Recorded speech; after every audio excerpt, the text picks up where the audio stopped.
Good evening. And welcome. I'm Karen Christensen with the Newberry Library. All of you here in the room and those of you joining us on the live stream, thank you for joining us for this evening's program, Shakespeare's First Folio at 400. I would like to say a special thank you to our friends at Chicago Shakespeare Theater, our partners for this event, for bringing the whole idea for this event to us and for all their help in planning and in working with our wonderful speakers. Our gratitude also to the Free for All Foundation and the Chicago Community Trust for their generous support. If you're new to the Newberry, the library supports and inspires research, teaching, and learning in the humanities. Since our founding in 1887, the Newberry has remained dedicated to deepening our collective understanding of ourselves and the world around us. We connect researchers and visitors with our collection in our reading rooms, our exhibition galleries, program spaces like this one, classrooms, and through online digital resources. Our reading rooms and exhibition galleries are open to readers at no charge with no appointment necessary Tuesdays through Saturdays. And I'd like to mention that our Hanson Gallery will be open tonight until 7:30. So if you'd like to, please land and visit after the program. The current exhibition is called Wheels. We also have a new exhibition that is opening this Friday called Seeing Race Before Race. It will be open through the end of the year, so I hope you'll come back and see that as well. Our public programs like tonight's are free and open to the public thanks to the generosity of our community of donors. Many of them are in this room at the moment, so thank you. To support this work, please consider making a gift to the Newberry online at newberry.org. I would also like to just draw your attention to the inside left of your program. You will see that there is an adult education class that is coming out that is going to be taught by three very distinguished scholars. One of whom you will meet at a Ronald Pastor, and the other one who's sitting next to her is Suzanne Gossett, along with Richard Stryer. And so I would encourage you to sign up for that class if that's something that interests you. They will be offering fascinating new perspectives on Shakespeare. We also have at our information table free copies of a few things. One is the current Newberry magazine, which has an article in it about the First Folio. I think it's also called the First Folio at 400, isn't it? It's written by Jill Gage, who is another one of our speakers tonight, and a curator here.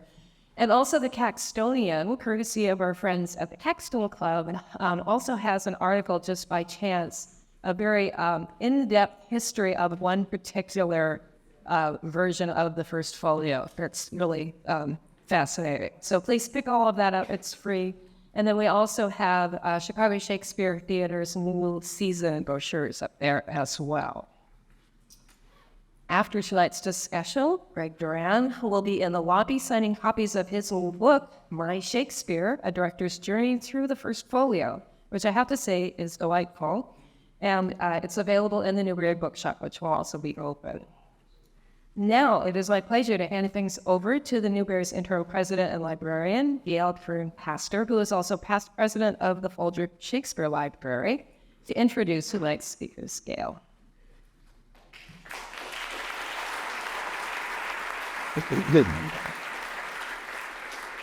Welcome, and thank you all for coming. What a delight it is to see so many people here tonight.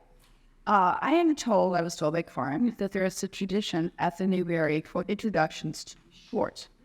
That is very lucky for us. Oops, sorry. Thanks, that's very lucky for us tonight, because were I to properly introduce our three speakers, there would be no time left for us to listen to the session we're so looking forward to. So here is a brutally short introduction for three amazingly accomplished people: Greg Doran, Barbara Gaines, and our own Jill Gage. Greg Doran is the Artistic Director Emeritus of the Royal Shakespeare Company. We are here to celebrate the publication of Greg's wonderful new book, as you should see right up there. It is a portrait of an artist at work with commentary about the plays and insights about working with actors, particularly perhaps working with Greg's late, wonderful late husband, Anthony Sherb.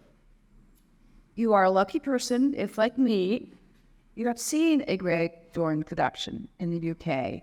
He has great range as a director, not simply the canonical Shakespeare plays, but also his staging of Shakespeare's poem, Venus and Adonis, which I wish I could see. He has directed plays by Shakespeare's contemporaries and the great classic playwrights of modern theater, as well as living playwrights. He has directed plays all around the world, and he has worked on films for the BBC and live broadcasts from Stratford. He has honorary degrees from several British universities. He was named the Queen's Honours List as an OBE, a member of the Order of the British Empire. This is known as being gonged. I do not know why. Barbara Gaines does not need to be introduced to Chicago audiences who have loved her work at the Chicago Shakespeare Theater since she founded that theater in 1986. It is possible to imagine that the Chicago Shakes is as beloved to Chicagoans as the fireworks that go off at the Navy Pier. They light up the skies while she lights up the stage and the imaginations of her audiences. She remains the artistic director of the Chicago Shakes by now having directed all of Shakespeare's plays except Coriolanus, Titus Andronicus, and it's a comedy, Two Gents. Oh, is that right? Joey. Oh, I was told, okay, well, I was now Barbara. What was If I had any idea what they were about, I would do them. her I'll tell you. honors include the 2008 Tony Award for Outstanding Regional Theater, as well as multiple Jill Jefferson Awards for Best Production and Best Director. She has directed at the RSC, at Stratford, the Lyric Opera, the Old Globe in San Diego. She too has been gone by the Queen as an OBE, so she and Greg can support their medals. We just got them together. And gone together, yes. The Newberry's own Jill Gage is the bibliographer for Greenwich Literature and History, a custodian of the John Dewing Foundation on the History of Printing. She is massively overeducated, holding a PhD in English from the University of London and an MS in Library and Information Science from the University of Illinois. We are extraordinarily lucky to have her. Jill has curated 3 exhibitions about Shakespeare at the Newberry: the plays The Thing in 2010, The Bard is Born in 2014, and Created Shakespeare in the Annotations year of 2016. She also curates non-Shakespeare-related exhibitions, including A Show of Hands, which was last year, and forthcoming Immigrant Printing in Chicago, which you will have to wait until 2025 for, but we can wait. I mean, we're excited, but we can wait. Jill is currently researching the used book trade in 17th century England and is prepared to teach an intensive history of typography next summer. Jill, take it away.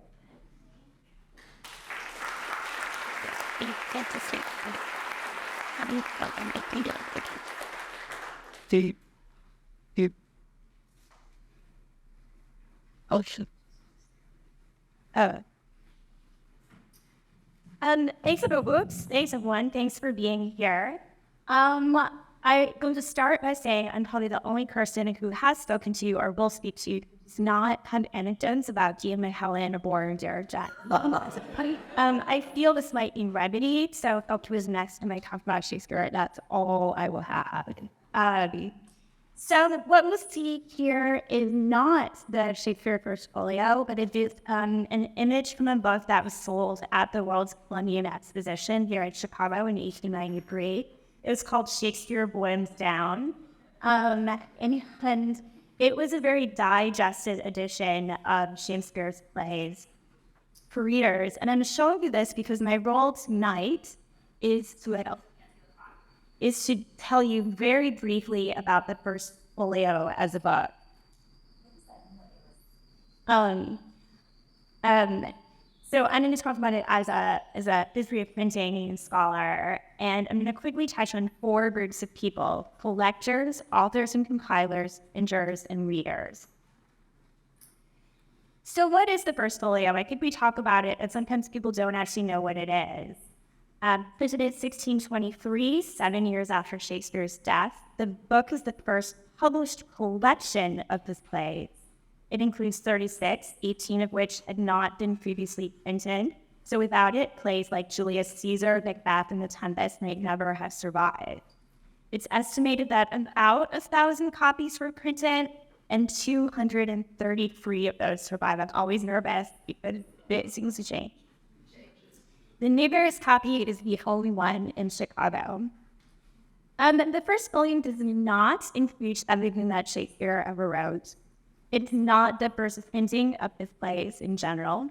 And obviously, as he died 7 years before the book's publication, Shakespeare was not involved in its creation, other than writing. Finally, it's not a rare book. So in comparison, the first printing of Hamlet in 1603 survives in just 2 copies, as opposed to 233.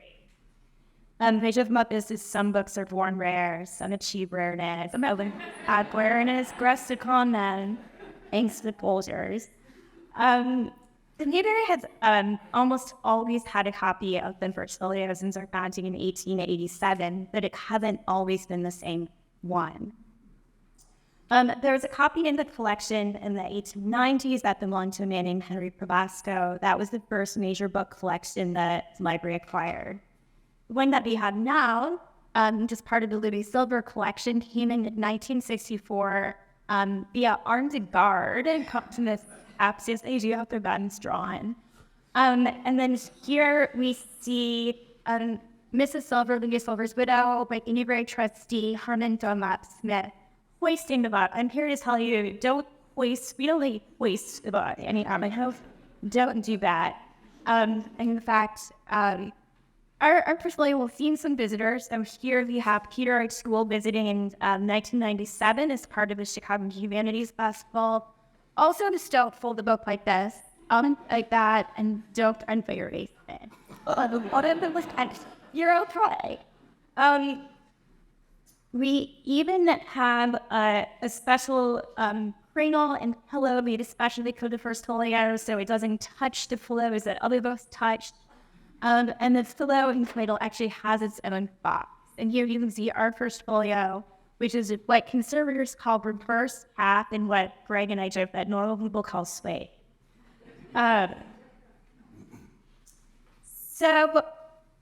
then here we have Brave looking shit. This house is Brave. There you will. Reggie picked up and Brave pulled out his phone to show me other copies, and we talked for 2.5 hours this afternoon. And over the course of that 2.5 hours, Brave would constantly say, "Let me show you a photo of this one in Glasgow or in Japan," and he has hundreds of photos on his phone of him with the First Folio, which I would love to just see a photo of that. But how did we get from this? How did we get from Shakespeare's head to the printed book that we have before us today? It's a very complicated story, and I'm going to make it very short. So once the printers and publishers were decided on, and I'm skipping that part entirely, they needed sources. They needed sources that people in the print shop could use to actually set the type. So what kinds of sources did they use? And one thing I want to make manifest is that from the very beginning, there were editors. Shakespeare always had editors. There were people deciding this text not back, this word not backwards. Someone had to make that decision. So what we see in the First Folio, and what makes it fascinating to me, is that there are a multiplicity of hands that we see in it. It's Shakespeare's voice, I will say, but there's a multiplicity of other people we can find in that book. So we don't have any complete extant manuscripts by Shakespeare, but we do have a fragment of a play called The Book of Sir Thomas More, right? So I can append everything I say tonight, but if Greg talks about that in his book. He talks about so much, it's totally fascinating. I will also recommend that. He talks about this in his book. We don't have any, so this is a play called The Book of Sir Thomas More, which is in multiple hands by different playwrights, and we think that 3 pages are thought to be in Shakespeare's hands. Now, I've been including this quote that some people like to use from the First Folio. It's John Cummings and Henry Pondell, who said he has scarce received the pen of a lot in his papers. This is not true, right? They're saying he never made a mistake. He never crossed anything out. Even in the First Folio, Ben Jonson refutes this immediately, and so of course crossed him out. If I put this up, just so you can see, now this manuscript has been damaged by age, but it has stains, it has crossouts, it's hard to read, it's imperfect.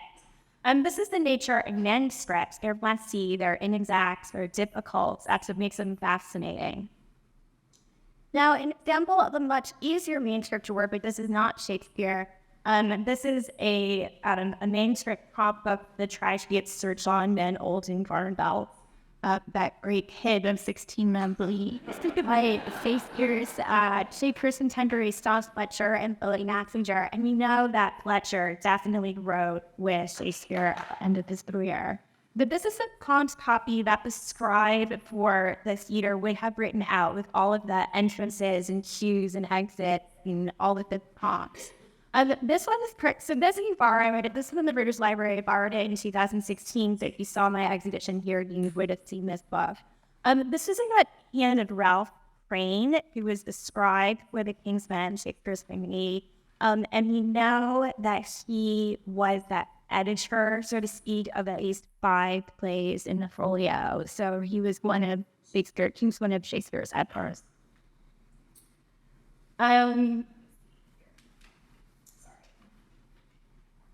Now, 18 of Shakespeare's plays had been put in before the First Folio, but that doesn't make it any easier for the editors. On the left, we see the Newberry's earliest quarto, which is Love's Labour's Lost, which is 1598, also the first play of Shakespeare's name on the title page. And on your right, we see the first quarto of Hamlet, also from the British Library, which is very, very different from the play that I know today. It's half the length with different character names, different stage directions, and different texts. So to be or not to be there's the point. We think that this might have been, Hamlet might have been memorial reconstruction. That is, one of the actors, a minor actor, tries to reconstruct it from memory. It bears very little resemblance to the play in the Folio. No, I think people tend to assume that the First Folio is the authoritative text of Shakespeare, that's always the best text to use, but that's not always true. For example, so one of the earliest chapters in Greg's book, I thought the first is of Romeo and Juliet, and he talks about starting his actors out with the prologue. How do you work your way into Romeo and Juliet's prologue? The famous prologue we all know in there. I also listened to read Shakespeare 2 hours, so I was super self-conscious about reading Shakespeare now. And so in Fair of Verona, where we may are seeing star-crossed lovers, etc., this prologue is very famous. It is not in the First Folio at all. And in fact, when editors today go back to work on Romeo and Juliet, they choose not Folio, but the second quarto is the second quarto you think is the authoritative text. So the First Folio offers up as many questions as it does answers. Similarly, even with plays in which there's no quarto antecedents, no printed antecedents like in Macbeth, there are lots of questions. So why isn't Macbeth so short? It's one of the shortest plays. Is something missing? Why, and by short, is it playing a person? Why isn't it back to the torrent? There are so many questions that we have. What's it all mean? What's going on here? So once the plays were compiled and the print shop took over, printing books came with lots of moving parts. William Jagger, who printed the first letter, shop printed the First Folio, had 4 other books in the press that same year, all of which are far, far more rare than the Shakespeare. The business and inexact nature of the print shop is perhaps best illustrated by Thomas Wilson's Christian Dictionary, which features the printer's name misspelled on the title page. Corrections were constantly being made while the books are in the press, so none of the 233 copies that survive are the same. And B, Gregory Doran say at least two mistakes that was not corrected at all in the First Folio, but had to be corrected in the second folio or later. So none are the same. What the compositors had to do is they literally established use of type. So they stood in front of a case like this called a case with an uppercase and a lowercase, and they set each letter. So they had to look at the text and figure it out. So spelling, this is the number one thing I want you to take away. Spelling and capitalization were not standardized in the period. And the compositors, we know there were at least 7 compositors of the First Folio. They all had their ticks, and you see different spelling and capitalization among them.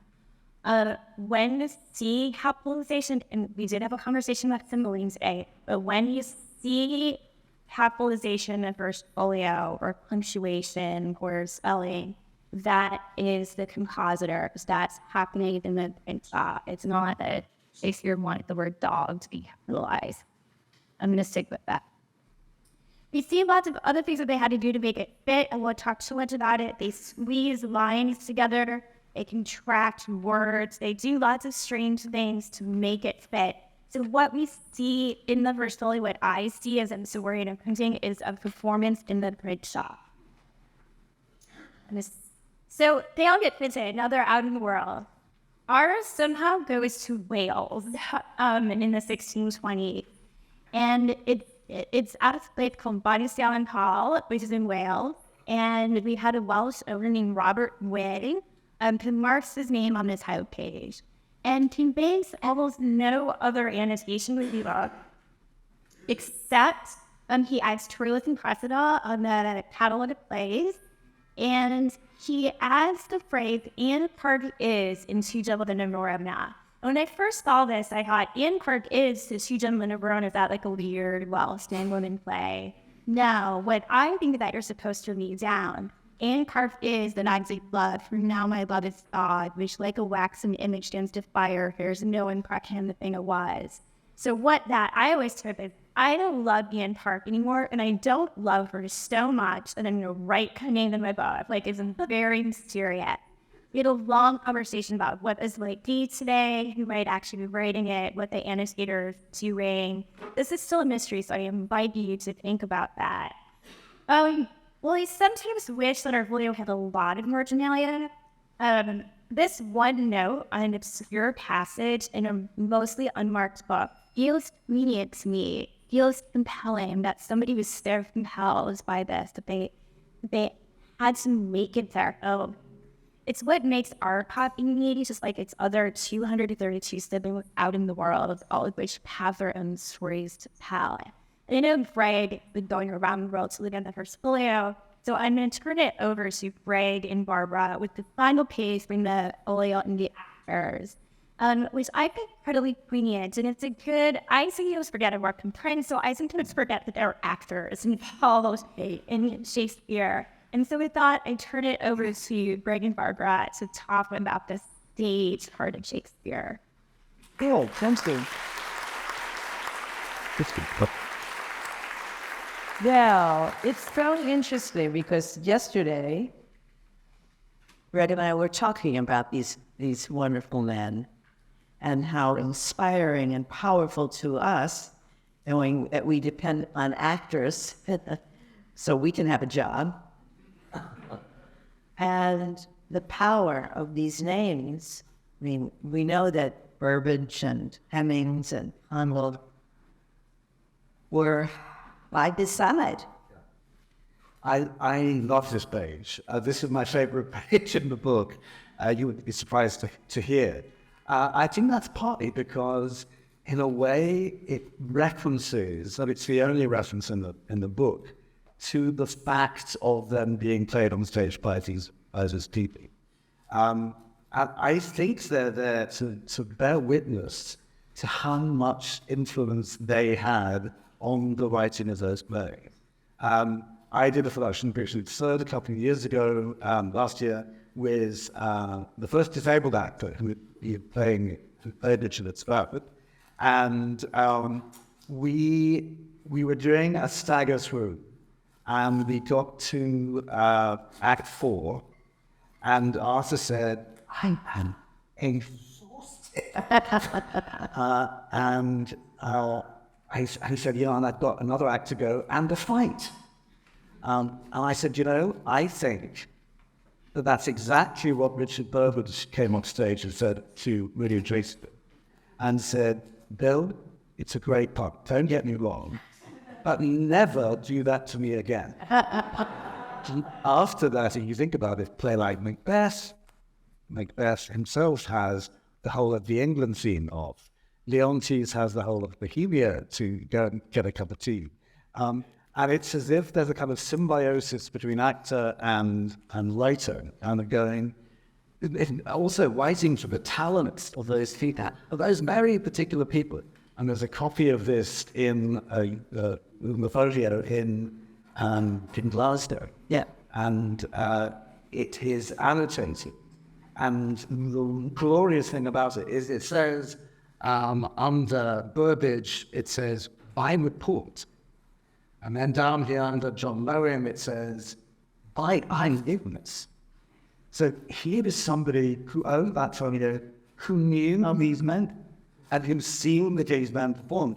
And then you get down further down the list to Joseph Taylor, who, when Burbage died in 1619, Joseph Taylor took over his part. So he's the second Hamlet. And it says, K.N.O.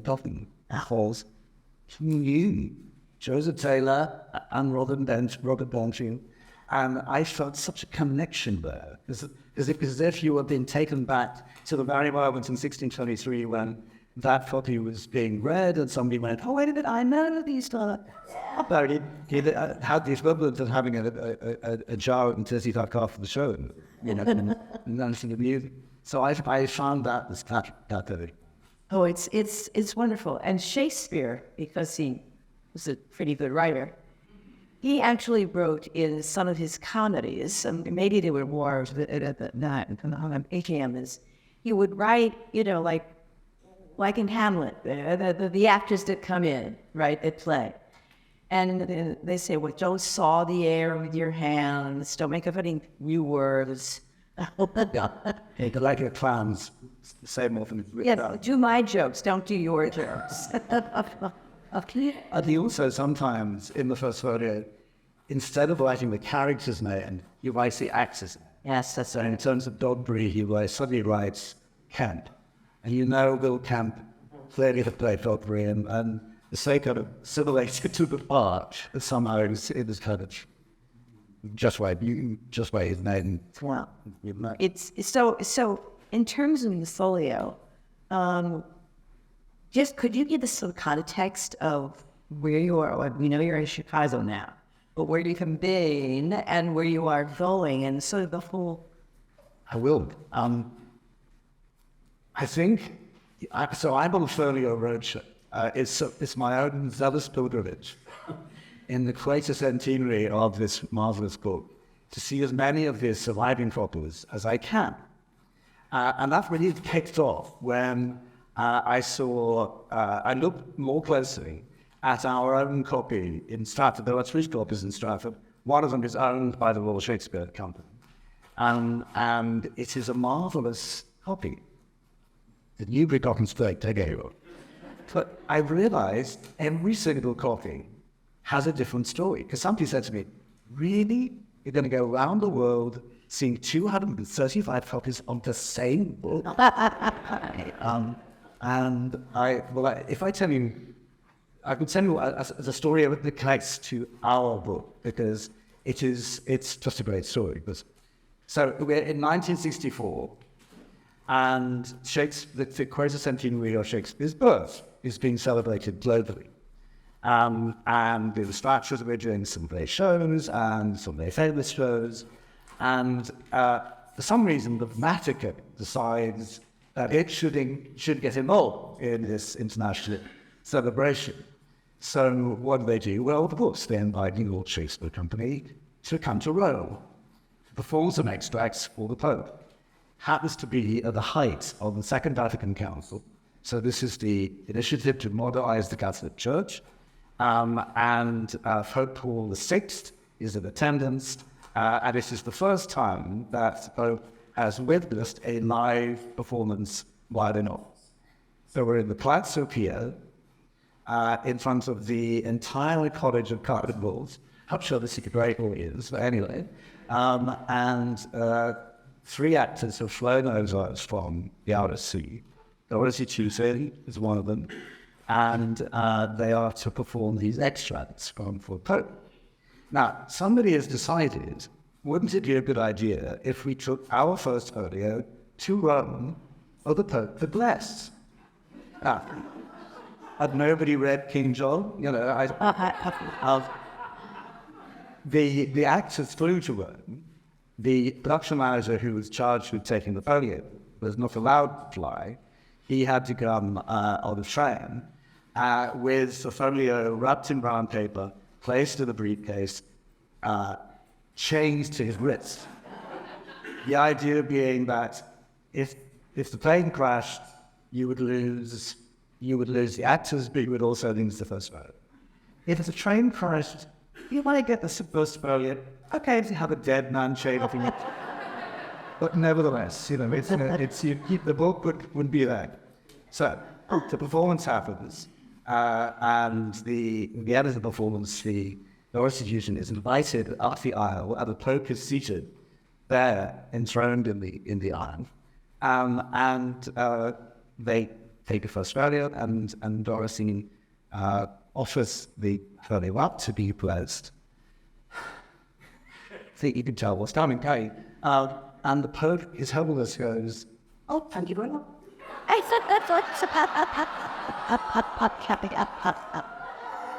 He hands it to a waiting cardinal who is on his way to the Vatican vaults for Elvin until the swift lease of international diplomacy prevented an international incident. And we can say, we got off earlier back. And that's the things what I discovered was that it's a big almost every folio I'd come across has something that's intriguing, like the wonderful two gents reference to Anne that Joseph mentioned. And sometimes they are absolutely pristine and beautiful. There's a kind of hierarchy of their gorgeousness. And I saw one in Cologne, for instance.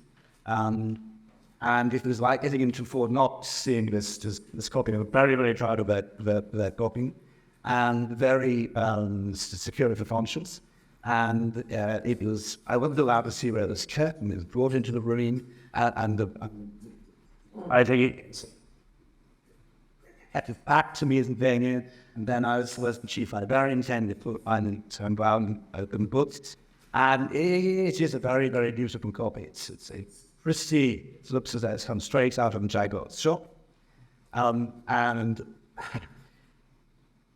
so they all watched me as I ummied and ahs and looked through this book. His point was that it's kind of arrow. It was a bit like nobody had read it. So I get to Henry VI, Part 3, and suddenly, sitting in the gutter in the center of the book, is a tall corner. And I say, should everybody here just witness, I did not turn. I did not do this. This pristine copy, which is not quite so pristine utility. So the ones that I love are the ones that are really, that have evidence of readership. And there's a copy, for instance, in Skipton, in North Yorkshire, and it was the property of a cotton mill owner, and it was given to, wherever he died, his sister gave it to Skipton Museum and created a museum of Skipton. And the town recorder rather sweetly said, no, this is the first book, it's the second thing. And so the whole thing kind of got rather downgraded because François Choy. So it wasn't until 2003 when Anthony James West was doing a census that he came up to Skipton and said, what's it? This is a first folio. And they all went, oh, the great kind of elation until the moment they realized how much insurance it was going to cost. So there was a balance between the two, but they raised the insurance. And they had this, they're very, very proud of this book. It is the grubbiest first folio I have ever seen. It has the comedies, or it doesn't include comedies, they're gone. But it has a fabulous sense of it really being treasured and read. And the two young women who look after this book said, well, you know, we have a little theory about where this book came from. And we know it came from an auction at Post of Pond in Hall, which was nearby the Skipton. And she said, thing is, if you just go a few miles across the moors, you find a place called Harvest. And in a parsonage in Harvest lived these sisters, called the Bronte sisters. I said, "You're telling me Bronte read this copy?" And she said, "Yeah, but I can't remember it." I said, just say it. And then let somebody else disprove it. They allowed me to look through the copy, so they took it out of its case to get upstairs for me to read.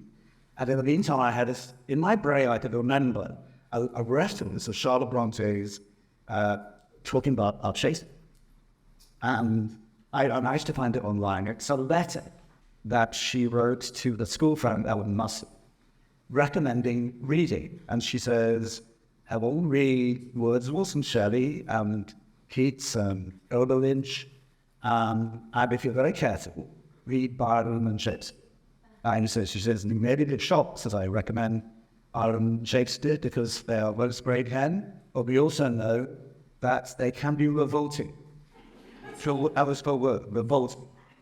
And she said, "Ellen, whatever you do not read the comedies of Shakespeare." Comedies of Shakespeare have been read out of this comedy. Wow, she really. I mean, she really. So it was a kind of joy to kind of put together. I think that sort of a big promises read, but some people find that for it or not. Like that, it can have a sense of a real.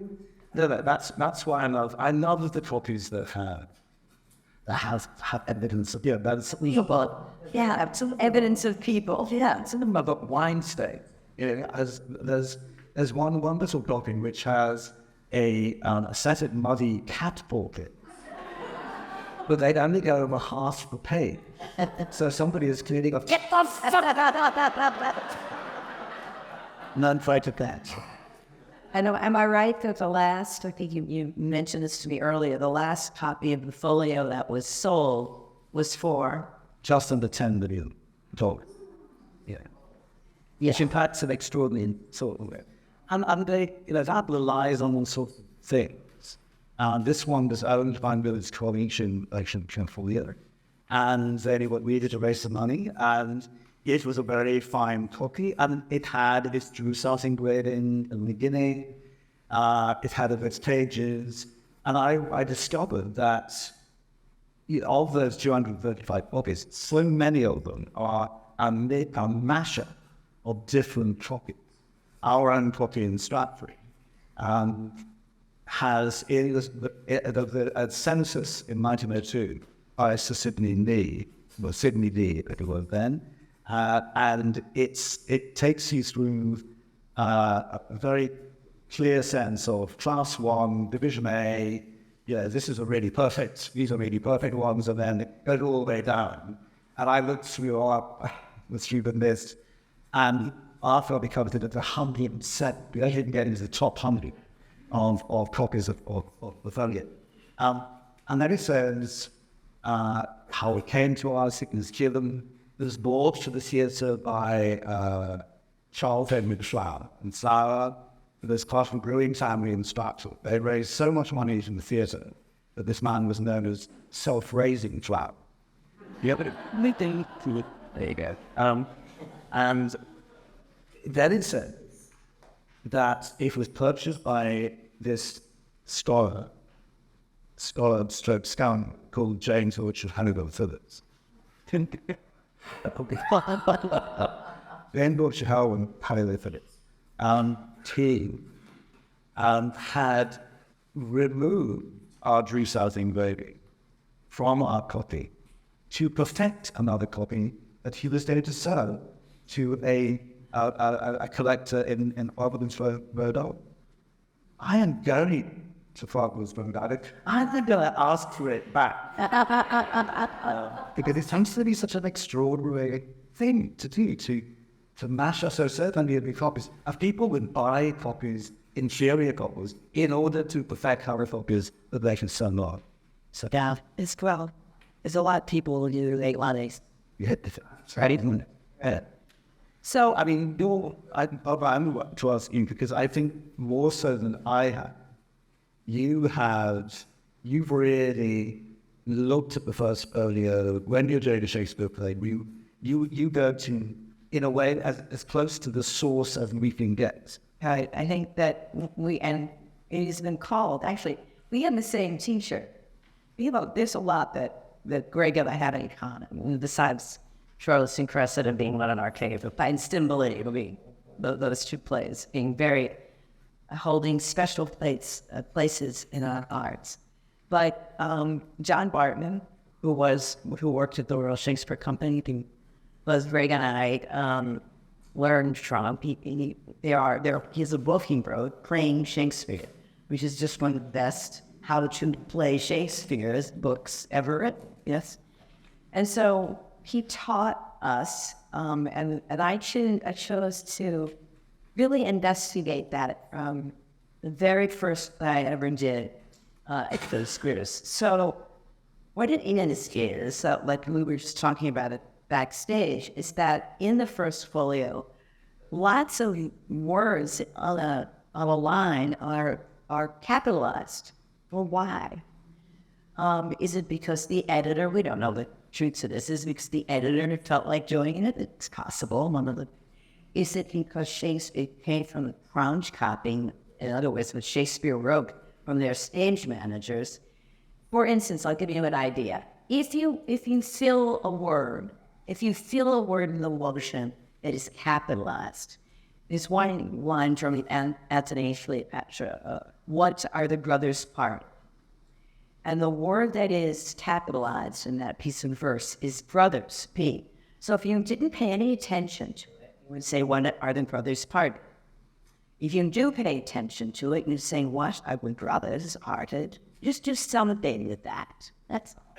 But they weren't brothers. They were talking about Octavius Caesar and Antony, enemies. So you already have pointed at the word brothers, right? No, they're not brothers. They hated each other. And then, of course, the audience would know that. Yeah. But it's sort of like those, I call them just clues from the prompt scripts. They are clues for an editor to either decide to use or to throw away. And since they didn't have but one day to rehearse Hamlet or Antony and Cleopatra, as many clues as Shakespeare could put in. For instance, antithesis, the most famous theme, to be or not to be, right?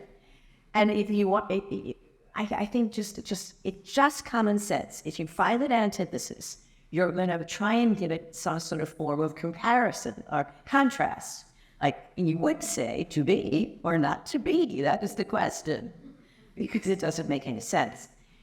You would say to be or not to be. I mean, there's a difference in the energy, right? To live or to die, that is really the issue here. And so they would know at the Globe in 15 whatever to find as many antitheses as they possibly could find. And if they didn't understand all the language, they probably didn't, because he just made up words, earlier that day. And he stuck them in, and there were no dictionaries, so you sounded them out. You made something of them, and then the word egregious or suburb or whatever came into modern day usage. Can you imagine? Yeah. The audacity of him. I mean, I haven't been a rigorous amount looking at the First Folio, and in fact, until it's similarly just the last one I just found, last one I had to do. And I looked at the capitalization and in a more rigorous way. And the very first line is a really ambiguous line. It's a marvelous line, marvelous scene-setting line by a gentleman. And he says, you do not meet a man, but frowns. the frowns is capitalized. So it's just alerting the actor, if this is real, and we actors, the directors, love to check on any kind of possible clue to give us a bit of interpretation. But it gives you a sense, you don't just say, you do not meet a man of the frowns. We say, you do not meet a man of frowns. What's that all about? And there's a wonderful line which is a bit later where the hero, Posthumus's father, who he never knew, whom he died before he was born, who died out of grief because his sons were killed in battle. And it says, quit being, then die, and quit being. And the being as a captain be. And I found that so moving. That when his sons die, he just quit being, stopped to be about to be, stopped being. And I found that really fascinating and began to think, well, I have to start writing again. I have to go writing about that and look at all the capitalization and do all of that again. Yes, you're right. That's right. Yeah, because suddenly you don't even know the play anymore. Yeah. It's all up for done. It's every time you do a play, you've done plays how many times? Mostly I haven't repeated. I guess that's how I managed to get through all. So in the Folio, there are 36 plays. I've done all of the First Folio, with the exception of 2 Jesuit from Duke, and Pericles, which doesn't appear in the First Folio. I don't know why. It was in Folio, it's in Forto by the time it was in, by the time the Folio came out. Maybe it was because it was collaborative play. George Wilkie was writing for that, maybe. But then on the other hand, Henry VIII, which we think he wrote with John Fletcher, is that. So. We know Shakespeare wrote the last. Well, yeah. Yeah. Yeah. But so I suppose there is something glorious about, I don't know, just the physical object in the First Folio from that day. Yeah, that's it. But there's something, our copy in Stratford, we allow the actors to song through it and don't put them up precious about it. And every time they come, I see a company coming to a First Folio, it's as if we fetishize this book, one has to say that. But at the same time, it's not early writ. And there's something very special about this being as close as you can sort of get to what Shakespeare was thinking and how it inspired to this. You are much more, and Greg is a magnificent director. I've seen his plays now for at least 20 years, probably close to 30. And he's much more respectful to Shakespeare than I am. I'm not. He'll get to heaven.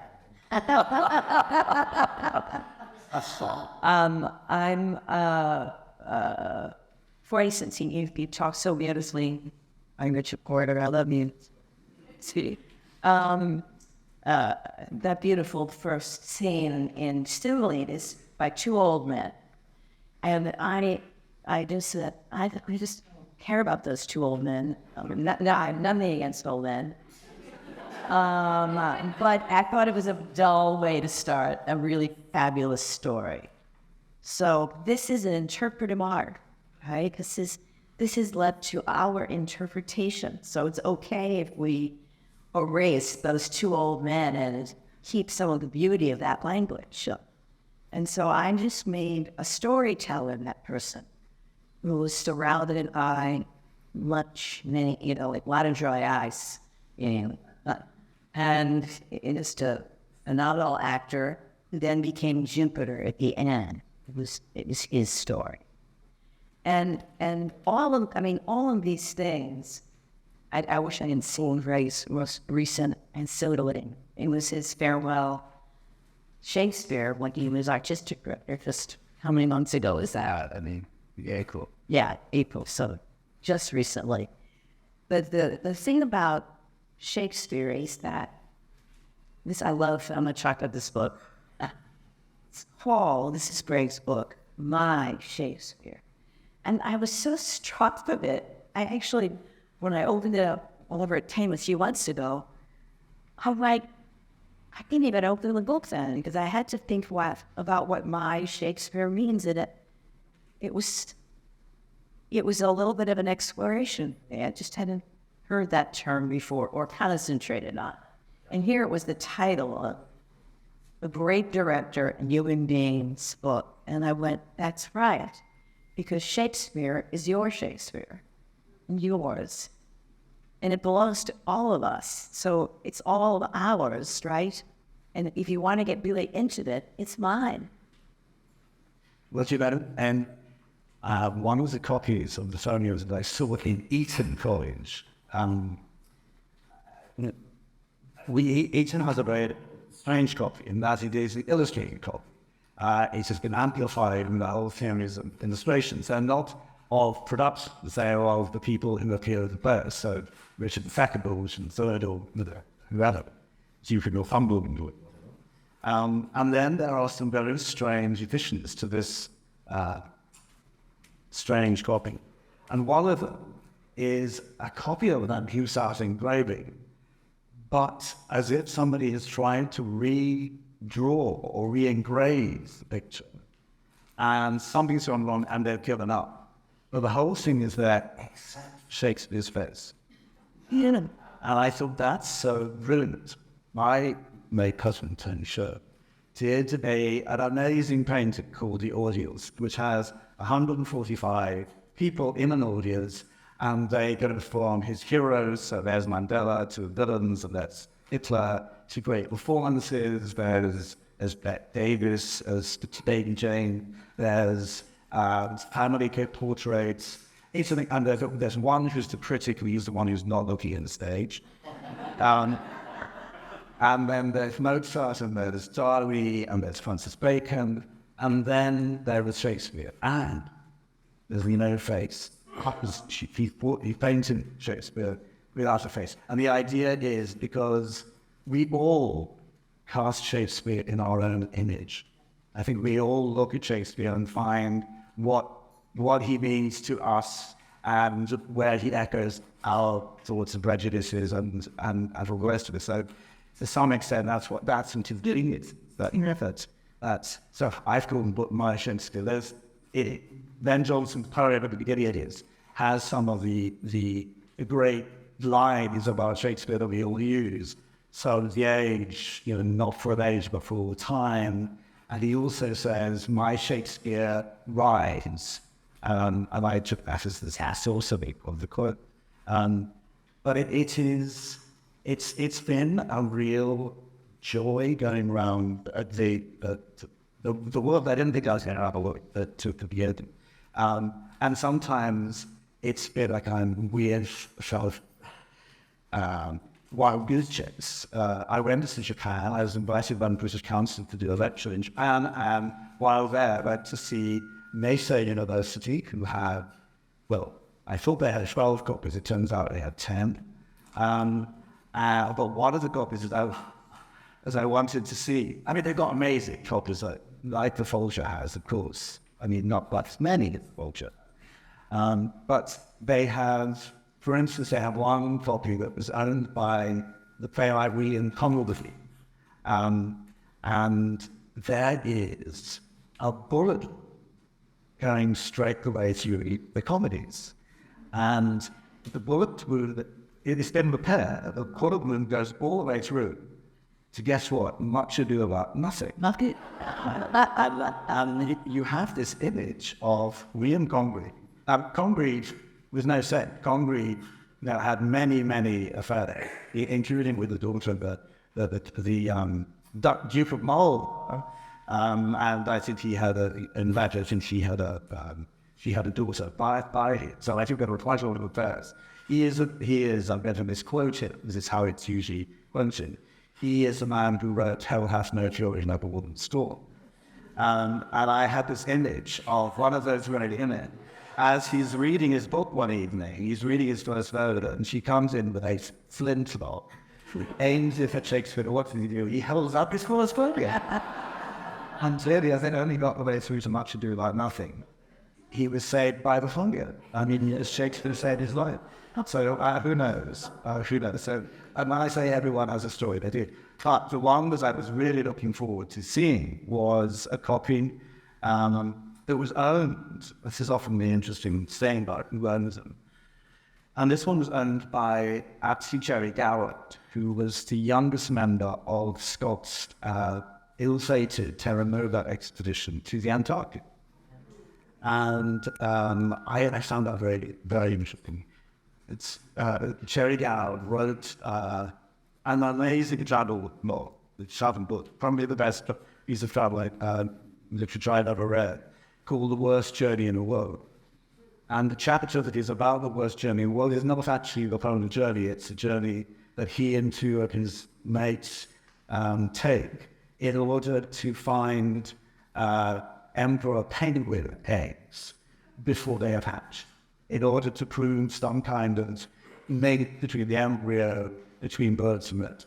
So they have to go in the winter, in the dark, in Antarctica to get these eggs. And it is, I mean, the reading of the journey is extraordinary. But I'm thinking, so what does he get out in Shakespeare? What is it that speaks to him?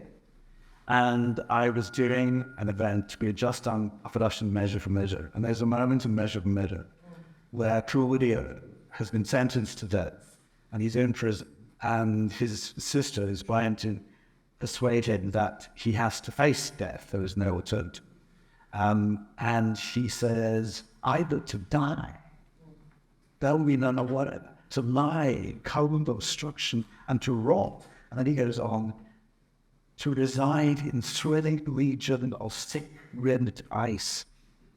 And I thought, oh, that is exactly what Cherry Doran describes in this book. So I said it to the Master University. I love this one. It's great. That argues that copy there. What I really want to see is this kind of absolute Cherry Doran. And they said, we just decided to share that with the world. They sold it to Vancouver University. This woman is part of the Senate over here. So now, having gone 6,000 miles in that,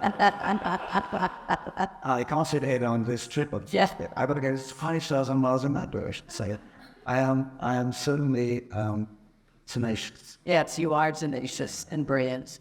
It's wonderful. And I know that we have to turn this back over to you right now. All right?